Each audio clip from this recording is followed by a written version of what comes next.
आ, आज अपने कवि को पहचानो इस कार्यक्रम के अंतर्गत हम भाई राजेश कुमार जी पटना से हमारे साथ विराजमान हैं। हमेशा ही हमारी गोष्ठियों में सबसे प्रथम उपस्थिति उनकी रहती है। आज तक हमने उनके बारे में केवल उनकी रचनाओं को ही सुना। आज हम उनके बारे में बहुत सारी बातें जानेंगे। और राजेश जी, शुरू करते हैं। आपका जीवन आरंभ से, जब से आपने होश संभाला, क्या क्या रहा, कैसे रहा, क्या कुछ अच्छाई कुछ बुराई, जो भी जी। आपके जीवन में घटित रहा, आप सुनाएं। स्वागत है आपका। जी, बहुत बहुत धन्यवाद। आभार। और भैया को सादर प्रणाम। मेरी रक्षा कीजिएगा। तो जैसा आप लोग अवगत हैं कि मेरा नाम राजेश कुमार है। और हम मेरा जन्म सन 1963 में हुआ, फरवरी 1963 में। और हम लोग ऐसे कहे जाते हैं कि कर्नाटक से माइग्रेट होके बिहार में आए थे।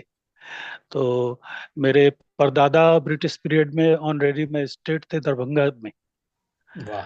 और उसके बाद से हम लोग यहीं के होकर रह गए। और उन्होंने वहाँ बहुत फेमस वाटसन स्कूल है, उसके वो फाउंडर थे। वाटसन साहब एक अंग्रेज अफसर थे, तो उनके नाम पर एक स्कूल है वहाँ पे। तो पिताजी सेंट्रल कस्टम्स कम सेंट्रल एक्साइज में इंस्पेक्टर थे उस समय। तो 1963 में मेरा जन्म हुआ। और आरंभिक शिक्षा पिताजी की पोस्टिंग कल्याणपुर एक जगह है, समस्तीपुर में। तो कल्याणपुर में थी, वो कस्बा है। तो एक्चुअली वो बॉर्डर पॉइंट था। तो वो पूरा एक कस्टम्स एंड सेंट्रल एक्साइज का जो उस तरह का ऑफिस होता है, तो उसमें पूरा एक थाना बना रहता है। हाजत रहता है, थाना रहता है, चोर स्मगलर डकैत। तो वही वहां बैरियर लगा कर इन लोग चेकिंग करते थे कि कोई स्मगल गुड्स तो नहीं आ रहा है। तो एक्चुअली इतने बिजी रहते थे पिताजी कि हमारे ऊपर से उनका ध्यान जो है सो, मतलब बस कभी गोद में उठाए तो प्यार कर लिया। लेकिन घर उस तरह से उनका पर्सनल अब जो अटेंशन एंड केयर होना चाहिए, वो थोड़ा लैक हुआ।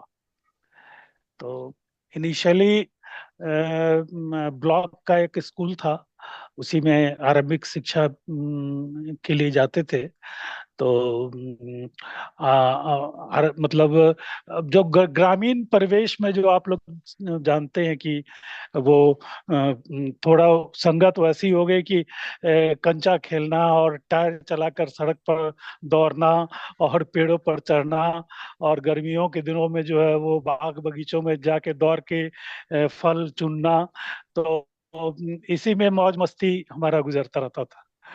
अब सच कहिए तो थोड़ी पढ़ाई आरंभिक अच्छी तरीके से नहीं हो पाई।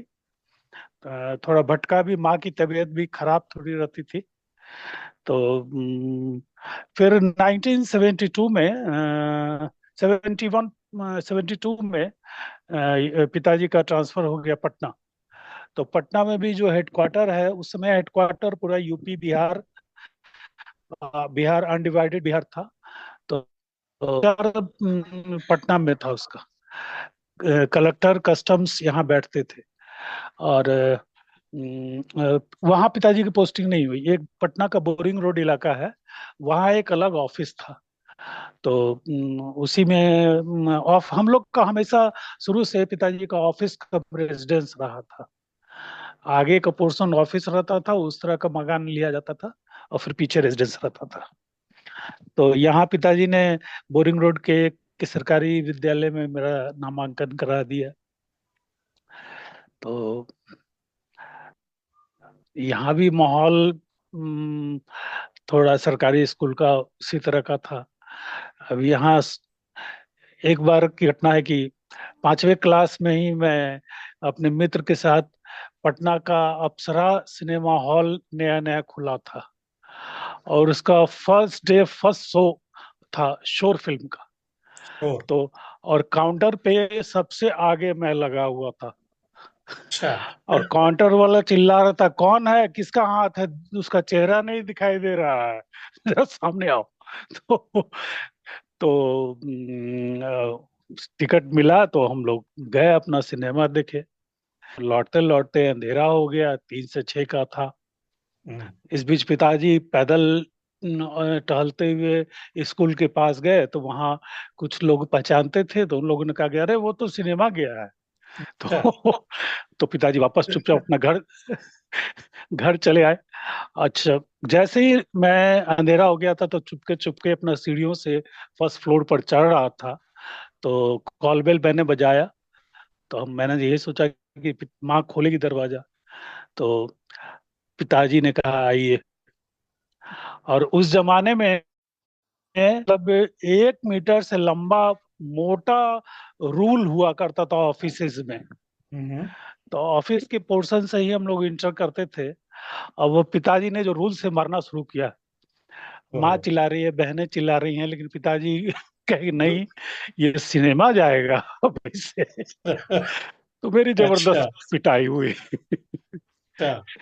तो खूब पिटाई हुई। तो उसके बाद से फिर मुझे फीवर आ गया। फीवर आ गया तो फिर उसके बाद से पिताजी की बोरिंग रोड ऑफिस से हट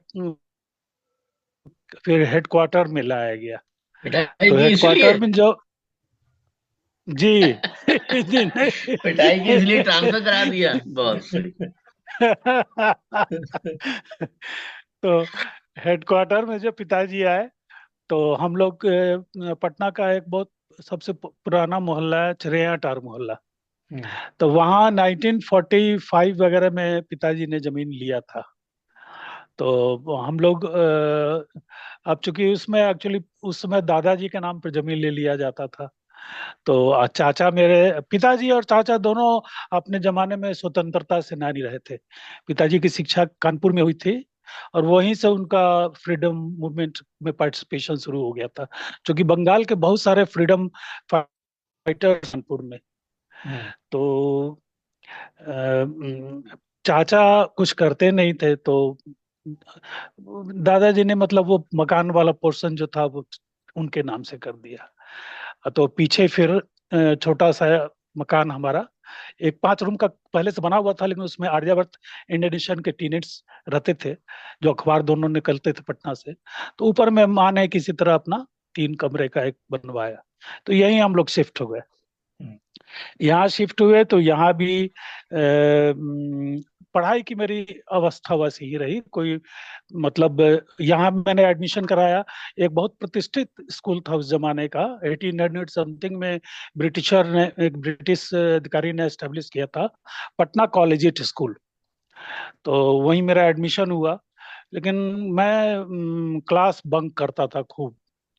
और अगर क्लास में रहता भी था तो नताशा जी की तरह फ्रंट बेंचर ना होकर मैं बैक बेंचर रहता था। हम्म, अब यहाँ कुछ खेलने वाले लड़कों से, क्रिकेट वगैरह खेलने वाले लड़कों से संगत हुई।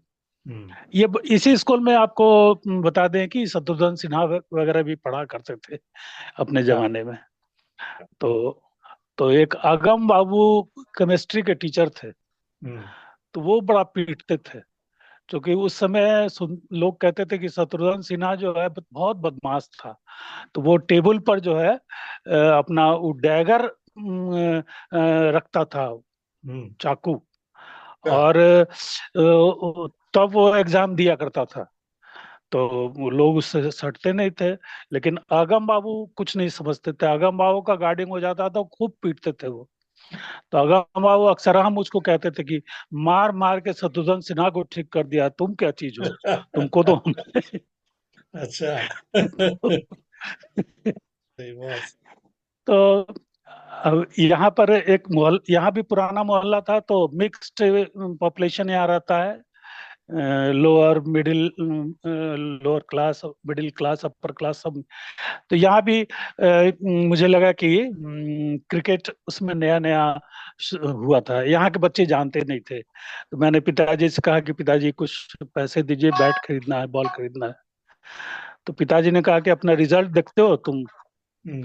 क्या रिजल्ट लाते हो, पढ़ाई में तुम्हारी क्या स्थिति है, कुछ पैसा उसे नहीं मिलेगा।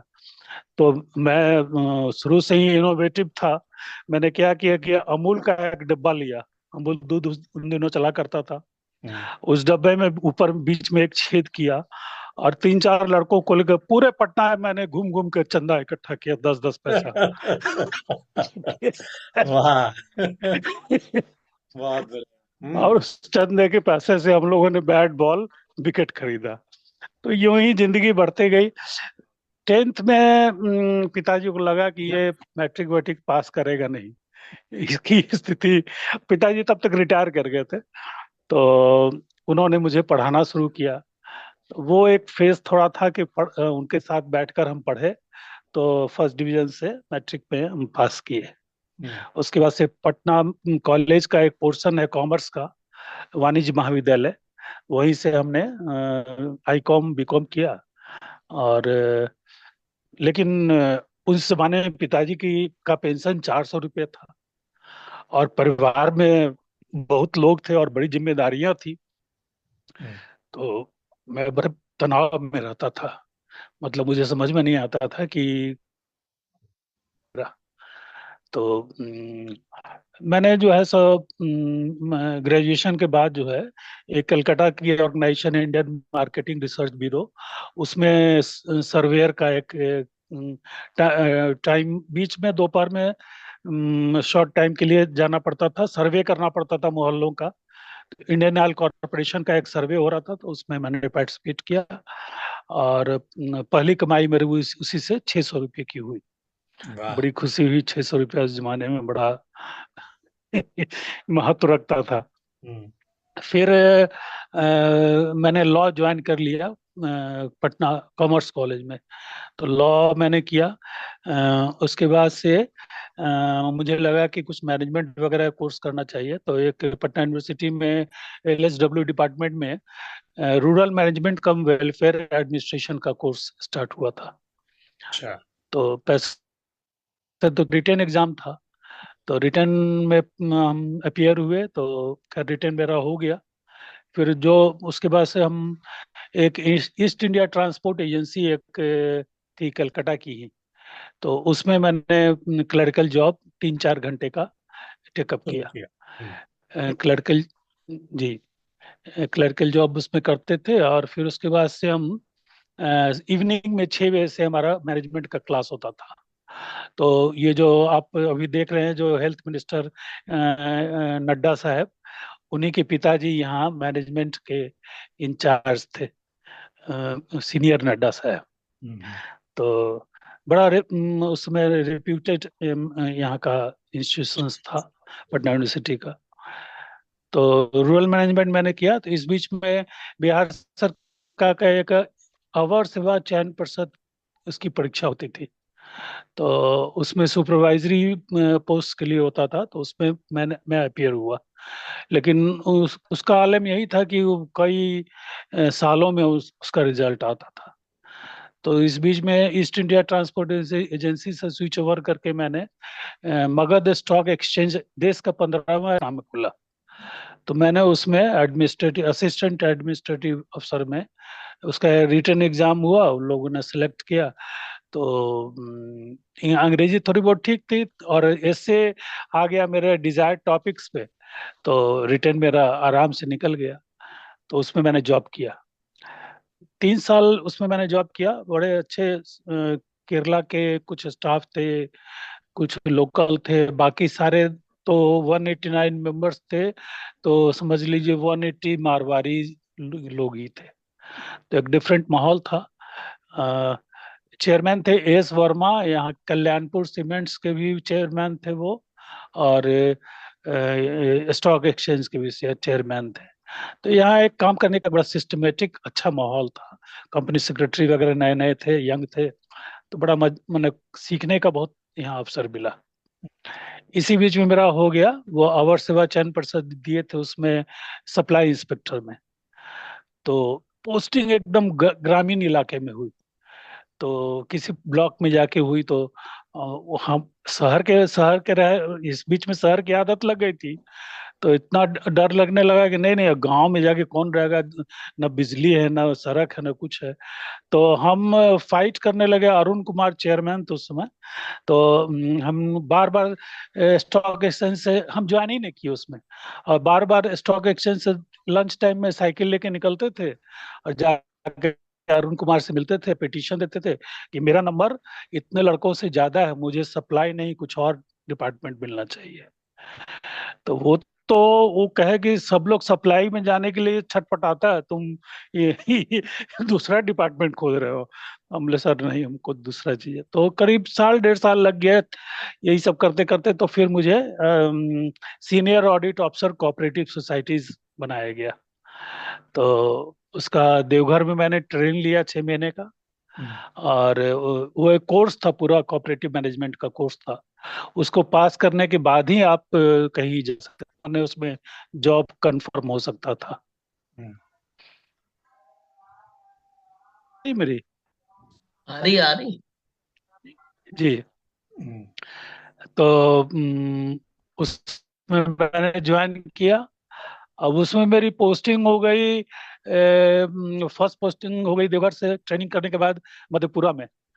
अब उस जमाने का मधेपुरा मतलब आप क्या बताएं, वो तो एकदम दो बड़े शूरवीरों की लड़ाई वहां चलती थी। दोनों ऑल इंडिया फेम के हैं, हम नाम नहीं लेना चाहेंगे। तो अब वो लालू काफिला प्रसाद निकलता। यादव। नहीं नहीं नहीं नहीं। अब छोड़िए, हम उनके साथ बाद में भी हम काम किए हैं, तो इसलिए तो अभी भी हैं, वो एमपी हैं अभी। तो अ, मतलब वो 15-15 20-20 जीपों का राइफल भरा हुआ चारों तरफ से काफिला निकलता था। और एक सहरसा वाले थे एक, तो उन दोनों के बीच पूरा वार चलता था। कई बार तो एक लखनऊ होटल करके वहाँ खाने का होटल था मधेपुरा में, तो वहीं पर बैठ के खाते थे। तो कई बार काफिला निकलता था, तो होटल वाला सब छोड़ छाड़ के बंद करके भागने लगता था, तो हम लोग बैठ जाते थे। तो माहौल वहाँ का अच्छा, डेवलपमेंट भी कुछ नहीं था, सब झोपड़ियां ही थी खाली। सिर्फ इनका जो मंडल कमीशन के थे, केपी मंडल, उनके भाई के मंडल वाइस चांसलर थे, उन्हीं का 2-4 मकान उस एरिया में पक्के का था, बाकी सब वैसे ही था। हम्म। तो खैर वहां भी मेरी पोस्टिंग आलम नगर ब्लॉक में हो गई। तो वो जाने के लिए 4-5 जगह हमको चेंज करना पड़ता था, बस से, ऑटो से। ऑटो तो उन दिनों ज्यादा नहीं चलता था, थोड़ा बहुत। और फिर टमटम से, इसी तरह से कभी पैदल ऐसे जाना पड़ता था। लेकिन शाम में मैं लौट कर किसी तरीके से वापस मधेपुरा में आ जाता था, कि वहां तो और रहने का कोई ये नहीं था। तो इसी बीच में एक बीपीएससी का मैंने एग्जाम दिया, बिहार पब्लिक सर्विस कमीशन का। हम्म। तो उसमें जो है सो अम,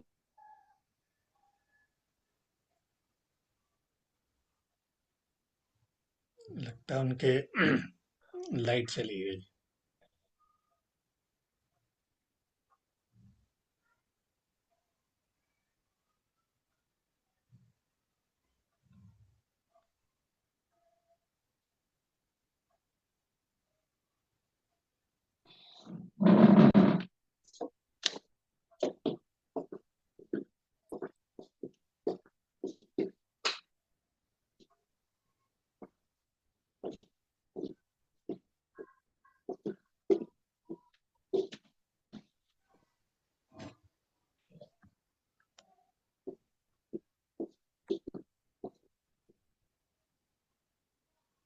आगे जी। उससे आगे शुरू कीजिए। हाँ। जी हाँ। तो शुरू करूं। जी। हम्म। शुरू करिए। जी। तो मैं एक उसी अपने जॉब के संदर्भ में आपको बताना चाहता हूँ। जो वाणिज्य महाविद्यालय था जहाँ मैं पढ़ता था, तो वहाँ वो समझ लीजिए कि ओवर 90% स्पोर्ट्स पर्सन वहाँ पढ़ा करते थे। सभी अच्छे अच्छे स्पोर्ट्स पर्सन सब वहीं पढ़ा करते थे। तो एक बार मेरा एक फ्रेंड था जो कि रणजी खेलता था, तो वो मेरे घर पे आया हुआ था। तो पिताजी ने कहा कि पिताजी से परिचय हुआ, तो पिताजी ने कहा बैठ के लिखो एप्लीकेशन अंग्रेजी में एक। वो बेचारा घबरा गया एकदम, अंग्रेजी उसकी बहुत खराब थी। जी। हम्म। तो उसने मतलब एकदम चुपचाप बैठा रहा, आधा घंटा कुछ लिखा ही नहीं। तो पिताजी ने मुझे और दोनों उसको दोनों को डांटते हुए कहा, तुम लोग जो ये सब अप्लाई करते हो रेलवे, बैंक, बीपीएससी, तो तुम लोग चपरासी के लिए भी अप्लाई किया करो, उसी के लायक हो तुम लोग। अच्छा। तो तो हाँ। तो ये बात तो खैर आई गई हो गई। फिर उसके बाद से जब मैं मधेपुरा में था तो यहाँ से छोटा भाई यहाँ से पटना से मधेपुरा गया। तो उसने बताया कि आपका बीपीएससी में compete कर गए हैं आप, इंटरव्यू में आ गए हैं। तो वहां से फिर मैं मतलब रिजाइन वगैरह करके फिर मैं पटना आया। तो पटना में जैसे सीढ़ियों पे मैं चढ़ने ही वाला था कि पिताजी बहुत काफी वृद्ध हो गए थे। हम में और पिताजी में काफी डिफरेंस था एज का। एक्चुअली मेरे पिताजी की दो शादियां थी। प्रथम शादी से चार बहनें थीं, और बड़ी माँ के गुजरने के बाद लोगों के दबाव में बहनें चूंकि छोटी थीं, तो लोगों ने पिताजी को कहा कि नहीं आप दूसरी शादी कर लीजिए। तो दूसरी शादी से हम लोग थे। तो काफी गैप था हमारे और पिताजी के इसमें। तो पहली बार जो है सो पिताजी को मैंने देखा है कि एकदम द्रवित और भाव विहल होके सीढ़ियों से उतरकर उन्होंने पहली बार मेरा माथा चूमा। तो मैंने हंसते हुए कहा कि क्यों, तो चपरासी के लिए हमको कहते थे कि चपरासी के लिए अप्लाई करो। अच्छा। तो हम्म। तो इस तरह से फिर मेरी पहली पोस्टिंग समस्तीपुर में हुई, और एज द डिस्ट्रिक्ट प्लानिंग अफसर के रूप में वहाँ हुई पोस्टिंग मेरी।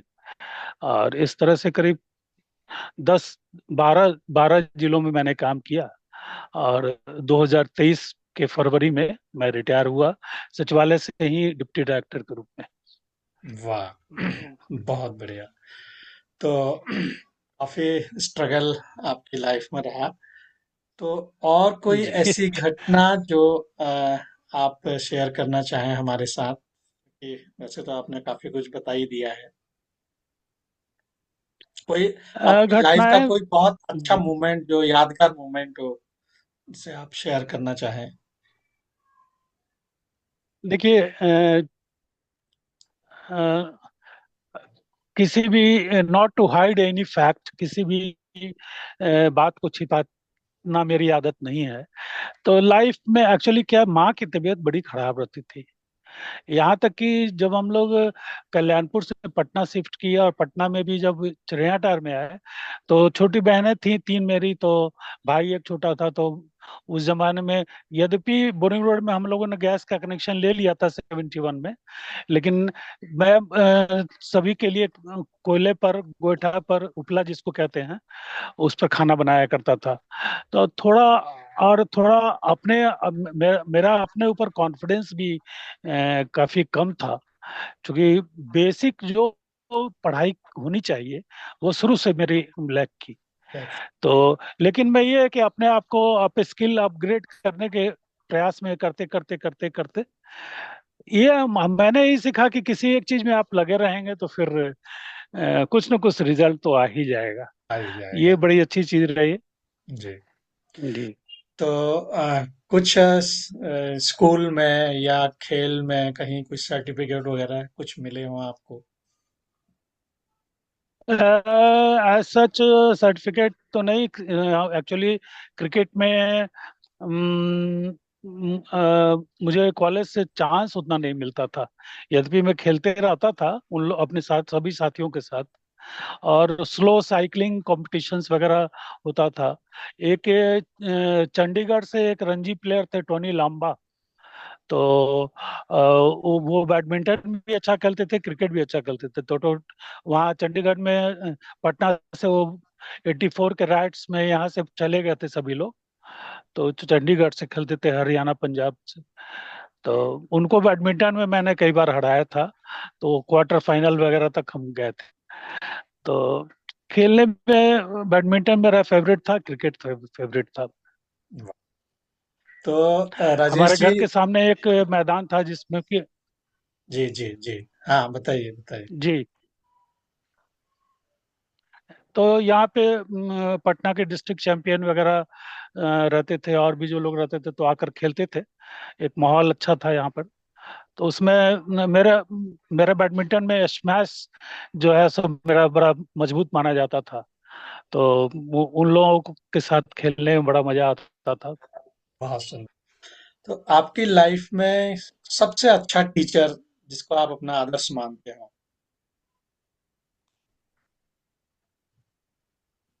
सबसे अच्छे टीचर तो मैं अपने पिताजी को ही कहूंगा, क्योंकि 10वीं में अगर वो मेरे साथ ना बैठते तैयारी करने के लिए तो मैं उस परिणाम को शायद नहीं पा पाता। और बाकी स्कूल में तो वही अगम बाबू का जो नाम हमने लिया, वो केमिस्ट्री जी। के बड़े अच्छे शिक्षक थे। और वो बहुत प्रभावशाली व्यक्तित्व थे। आपकी जीवन में जिसे आप अपना आदर्श मानते हो, अपने पिताजी का तो आपने बता ही दिया, जिनकी वजह से आपकी लाइफ चेंज हुई हो, ऐसा कुछ है आपके जिंदगी में?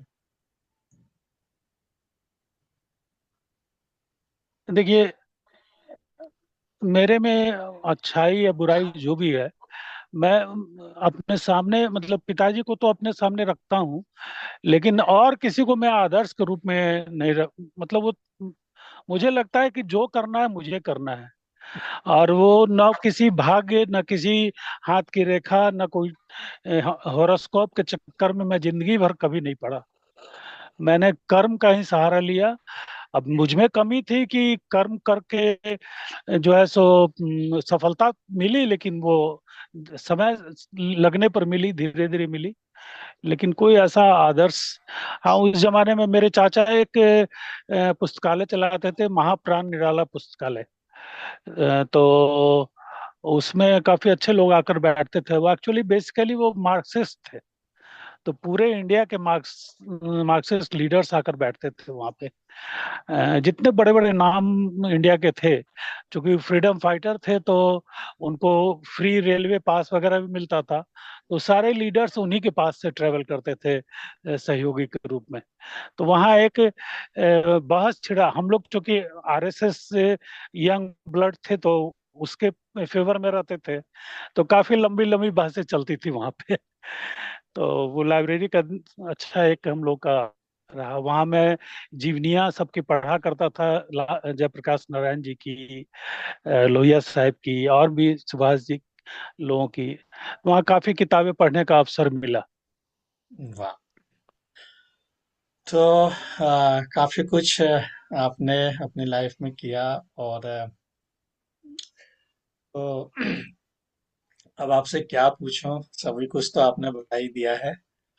तो और कोई आपको कुछ अगर याद आ रहा हो, कुछ अच्छा, कुछ बुरा इंसिडेंट लाइफ में? कुछ नहीं। अब आरंभिक शिक्षा जहाँ हुई थी, तो उस समय 71 का वार चल रहा था। तो कहीं से सप्लाई हुआ था ब्लॉक में वो वाइट मिल्क पाउडर। अच्छा। तो हम लोग स्कूल में जैसे ही क्लास खत्म होता था, उसके बाद एक ग्रिल के अंदर सारा बोरा रखा हुआ था। तो बोरा में छेद कर करके और उसका हाँ। पाउडर निकाल निकाल के खाते रहते थे। अच्छा। तो अच्छा। बड़ा मीठा शुगर मिक्स रहता था। हाँ हाँ हाँ। और इसी तरह से जिंदगी कटती गई, एक बहुत। मुकाम तक पहुंचते गई अपना। तो जिंदगी से आपको कोई अफसोस या कोई ऐसा है, या आप खुश रहे जिंदगी में हमेशा? नहीं, आपको मैंने बताया कि मेरा बहुत अवसाद और तनाव भरा जीवन गुजरता था छात्र अवधि में। बचपन से ही चूंकि माँ अस्वस्थ रहती थी, तो पूरा घर अव्यवस्थित रहता था। तो लेकिन आज जब हम सोचते हैं कि पास्ट को देखते हैं तो यही महसूस होता है कि मुझे जरूरत से ज्यादा मिला, बल्कि कोई अफसोस अब नहीं होता है। हाँ, बहुत ये सब लाइफ का पार्ट था, पार्ट एंड पार्सल था, जो कि मुझे देखना था, मुझे उससे गुजरना था। मैंने उन चीजों को देखा, समझा, लेकिन आज मुझे बहुत संतुष्टि लगती है। जी, तो यही मुझे आपसे सुनना था, क्योंकि आदमी जिसको बस जीवन में बचपन में बहुत अधिक कष्ट हो और उसके बाद अगर उसके जीवन में सफलता वो प्राप्त करता है तो वो हमेशा संतुष्ट रहता है अपने जीवन से। तो यही जी। आपके जीवन का भी हिस्सा रहा। तो बहुत बहुत धन्यवाद राजेश जी, बड़ी सुंदर, बड़ी रोचक और बहुत ही रोमांचकारी आपका आपकी जीवन यात्रा रही। और नताशा जी थोड़ा विलम्ब से जुड़ी हैं, तो उन्होंने कुछ आधा सुना आधा नहीं सुना, और पुष्पा जी ने भी थोड़ा सा मिस किया। तो आप लोग जी वीडियो देख जी करके इनके जीवन के जी जी। अनमोल हिस्से हैं वो आप जरूर सुनिएगा।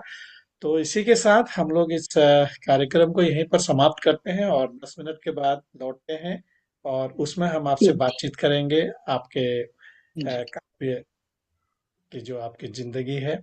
और फिर से लौटते हैं 10 मिनट के लिए।